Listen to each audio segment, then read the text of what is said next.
So for this question, we have to find what force would cause this object to be in equilibrium. So we're looking for F3. We can say that F3 would be here.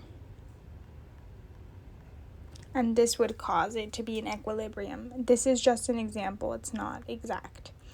So let's solve this. So what I did to solve this was I took negative 2.3 cosine of 20 and I subtracted it by 2.3 cosine of 20. So 2.3 cosine of 20. So then we can simplify, we can simplify this to say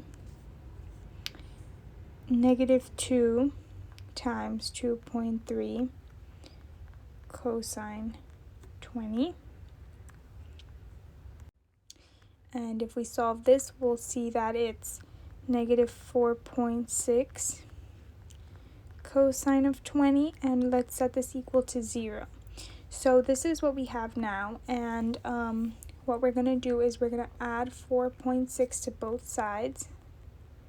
So we have that cos 20 is equal to 4.6. Now 4.6 is actually what's going to be, it's the third force. So the force 3 is equal to 4.6. So here, these both have a magnitude of 2.3.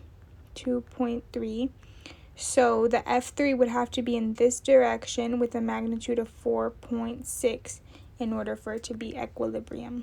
So, well, approximately 4.6. So we could say that it's A.